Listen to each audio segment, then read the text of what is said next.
siempre, siempre Venezuela. Hoy tenemos como invitado especial al sociólogo Tulio Hernández, escritor y analista también político y de la realidad social del país. Con él conversar sobre un tema del día, 23 de enero, y la gente. Buenas tardes, bienvenido al programa Venezuela Siempre Venezuela. Buenas tardes, un saludo, Alonso, y a los que nos escuchan. En el análisis que como ciudadano venezolano tienes, ¿cómo se encuentra hoy el país en esta fecha tan significativa históricamente para Venezuela? Bueno, esta es una fecha realmente, probablemente el hito más importante en la historia de la democracia venezolana. El 23 de enero marca el primer periodo sólido de vida civil, de gobiernos electos, de gobiernos democráticos, que lamentablemente no duró mucho, duró solamente 40 años, en los 200 o más años de la vida republicana. Yo creo que hoy el país tiene primero un peso muy grande de que muy pronto se van a cumplir, si todo sigue como va, 25 años de hegemonía del proyecto militarista chavista, que, que se cumplirían en el 2024. Pero por otro lado, hay una especie de renacimiento de la esperanza, eh, porque la gente ha vuelto a movilizarse. Hay manifestaciones, han ocurrido manifestaciones de protesta en todo el país, y a pesar de que existe la amenaza feroz de los colectivos que son el aparato paramilitar del gobierno, la gente sigue saliendo a manifestar, lo cual es doblemente heroico, porque tienes la represión que significan las Fuerzas Armadas oficiales, que son una guardia pretoriana, y la represión que significan los llamados colectivos.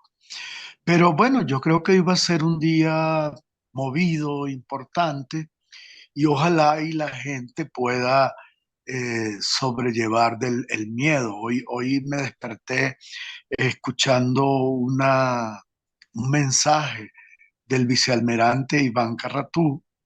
Recordemos que él fue la persona que protegió y salvó y sacó del Palacio de Miraflores al presidente Carlos Andrés Pérez cuando el golpe de Estado fallido por suerte del 4 de febrero de 1992, entre sus metas estaba asesinar al presidente Pérez.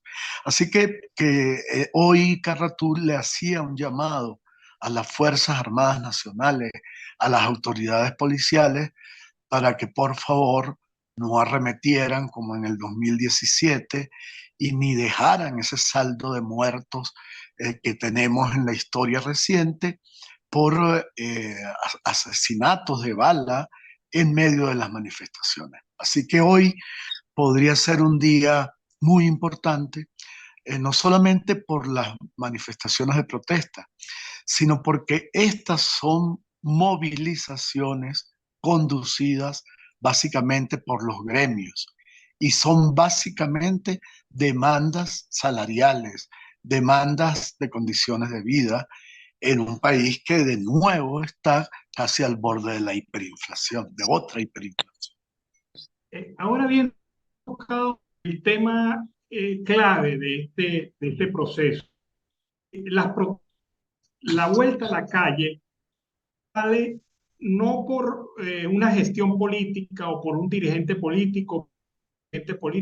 La gente sale a la calle motivada, obviamente, por la razón personal, el tema de la supervivencia, pero por el otro lado, porque hay una nueva confianza. Y en esta oportunidad, esa confianza está sobre actores que vienen de los sindicatos, organizaciones de base, incluso gente que ha pasado por encima de las directivas de sindicatos en sus organizaciones.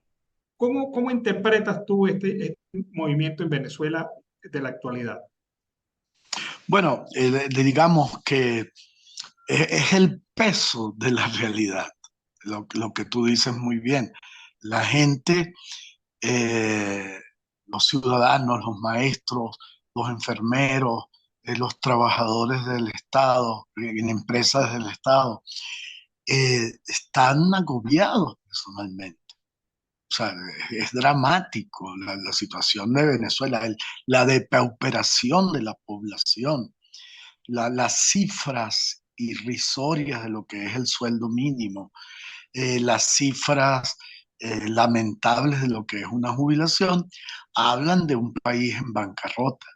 Y ese país que ya tiene muy poco que perder, o sea, hay una élite pequeña que es la que consume suntuariamente, la que va a los bodegones, la que compra en los almacenes caros de las Mercedes, de Altamira, de acá en Caracas, los que tienen Ferrari, los que tienen Porsche. Eso es una minoría muy pequeña, pero esa mayoría ya tiene que jugárselas todas y se la va a jugar todas, porque el camino cada vez más acelerado hacia la pobreza, hacia el hambre, hacia la desesperación, es muy grande. El sábado hablaba con una amiga que vive aún en Caracas y me decía que ha vuelto a ver a la gente comiendo directamente de la basura, que eso por lo menos en los últimos 2 años había amainado, pero que la gente está otra vez comiendo directamente de lo que consiguen las basuras. Entonces, obviamente, esta reacción va a ser mucho más sostenida porque, como tú bien dices, no es un acto de protesta política en el sentido abstracto del término contra el régimen, para que el régimen caiga. Es una, un acto desesperado de sobrevivencia. Es eh, la única manera que le queda a la población, que es protestar para ver si puede vivir un poco mejor. Y luego es la desgraciada fotografía de un Estado que no pudo con la riqueza, que empobreció al país, que está quebrado, que malbarató los más grandes recursos que ha tenido el Estado venezolano en toda su historia, con los precios petroleros en la primera década del siglo XXI. Entonces, bueno, yo creo que esto va a ser un fenómeno muy novedoso, porque como bien lo has dicho, sobrepasa la dirigencia política opositora, sobrepasa las dirigencias gremiales y sindicales y se convierte en un fenómeno popular participativo. Igual lo van a reprimir, igual ya sabemos que estamos en un gobierno de facto militarista, represivo, igual van a seguir existiendo los presos políticos, igual hoy meterán más presos de los que ya han metido, han capturado en todos estos días de manifestación, pero la gente va a resistir, creo yo, es la sensación que tenemos desde afuera. Está bien, Tulio, hay un aspecto interesante. Esos nuevos líderes, esas personas que surgen a digamos, de la misma base, porque no son personas reconocidas como líderes sociales en el país. Esos nuevos líderes, ¿de dónde vienen? ¿Qué crees tú que los ha impulsado a la palestra en este momento? Bueno, creo que siempre ha habido un liderazgo, digamos, permítame usar el término, como comunitario, en el sentido de que son gente con una gran sensibilidad social, un gran sentido de responsabilidad colectiva, pero que no hacía o no ha hecho vida militante en partidos políticos. Y creo que ese es el perfil de este momento. Conozco algunos mm, directamente que son los que han organizado en sus ciudades, en sus pueblos, estas movilizaciones. y lo vienen preparando desde finales del año. O sea, venían organizando, qué sé yo, un director de un grupo escolar en una población del Táchira, por ejemplo, por decir algo, que es lo que más conozco. Y vienen hablando, conversando, organizándose con sus compañeros de trabajo para esto que comenzó a ocurrir en los primeros días de enero. Eso va a ser más difícil de reprimir porque no son rostros visibles.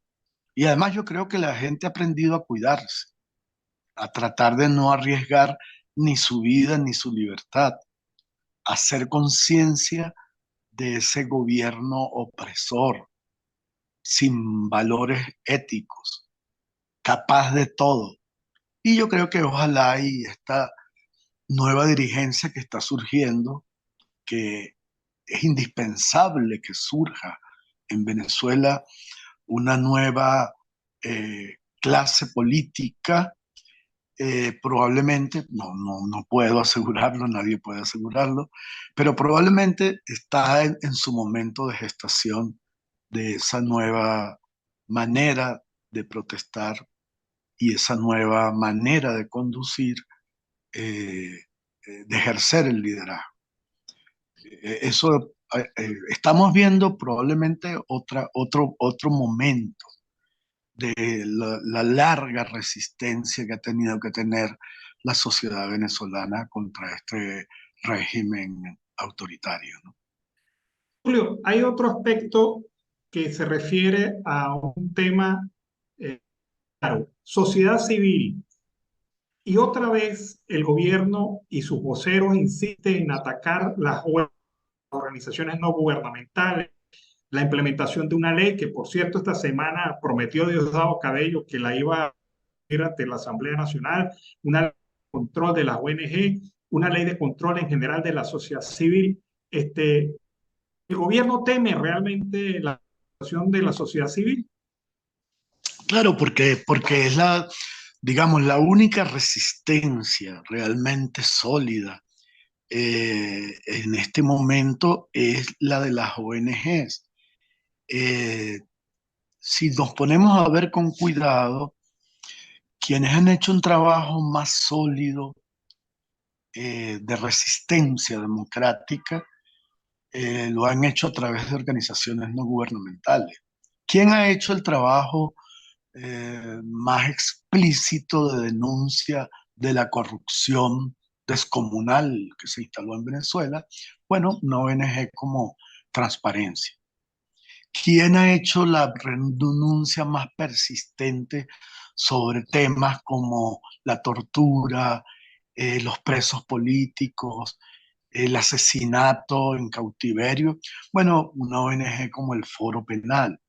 ¿Quién ha hecho de manera más sistemática la denuncia a las precarias e inhumanas situaciones carcelarias? Bueno, el Observatorio de Prisiones.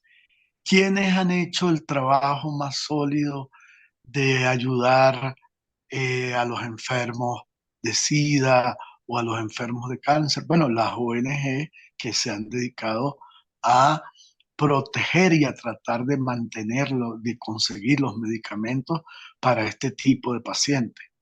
¿Quiénes han mantenido viva la llama de la crítica por el proceso de eliminación de la libertad de expresión, el cierre de radios, la clausura de medios impresos? Bueno, ONGs como Espacio Público, como el IPIS, y obviamente, como en Nicaragua, el objetivo del gobierno va a ser asfixiar y en lo posible hacer desaparecer con estas ONGs bajo el argumento de que reciben dinero del extranjero, como en todos los países. O sea, en todos los países democráticos se reciben ayudas de organismos internacionales que han sido creados precisamente para proteger los derechos y las libertades democráticas en países donde ellas están amenazadas. Entonces, no me extraña para nada, hace muchos años que vienen acorralando las ONG. Por ejemplo, Nicaragua y Venezuela, que son dos gobiernos, dos dictaduras, dos autoritarismos mellizos, eh, eh, el objetivo en este momento, una vez destruidos los partidos políticos, una vez inhabilitados los dirigentes opositores, una vez eliminadas las elecciones libres, es acabar con el último bastión de resistencia que son las ONGs. Finalmente, Tulio, ¿cuál es la visión en relación a la participación de la venezolana en el mundo frente a este rescate o esta lucha por Venezuela? Bueno, yo creo que hay como cierta perplejidad. O sea, nos hemos acostumbrado tanto a la derrota, nos hemos acostumbrado tanto a que manifestaciones de 1 millón de personas sean reprimidas y exterminadas con la fuerza de las ballenas, lo que se llama en Venezuela las ballenas, que son estos tanques con agua que a la fuerza de los gases lacrimógenos, a la fuerza de las balas, que pues cuesta mucho mantener la esperanza. Pero probablemente veamos qué ocurre, cómo termina el día de hoy y seguramente eh, estamos iniciando un nuevo capítulo. Los pueblos, aún los que son sometidos, como la Unión Soviética por 70 años, como Cuba por 60 años, eh, siguen reaccionando. Lo hemos visto en Cuba, pero también siguen huyendo. Y entonces, bueno, digamos, ojalá y el espíritu del 23 de enero, ese momento cuando unidos el pueblo, los militares democráticos, el empresariado democrático, los partidos políticos, la iglesia, lograron derrocar la dictadura de Marcos Evangelista Pérez Jiménez. Ojalá y ese espíritu se mantenga vivo y se exprese hoy en las calles de Venezuela y se pueda inaugurar un nuevo capítulo de luchas que necesitan tener imaginación política. O sea, no se puede seguir yendo como carne de cañón a que nos disparen, a que nos tiren bombas. Hay que buscar formas más imaginativas de protesta, como aquellas famosas de la Plaza Mayo en Buenos Aires contra la dictadura. Hay que recuperar la memoria y una de las cosas que los venezolanos tienen que recordar es que tenemos más de 300 presos políticos y que esa gente se nos olvida que existe y que por ellos también hay que mantener la protesta viva. Ojalá y esta sea una nueva etapa de resistencia activa por la democracia. Bueno, muchas gracias. Hemos tenido en el programa la tarde de hoy a Tulio Hernández, sociólogo, escritor y analista político en Venezuela. Muchísimas gracias, Tulio, por haber participado en el programa. Hasta luego y bueno, con esperanza aún en medio del infortunio.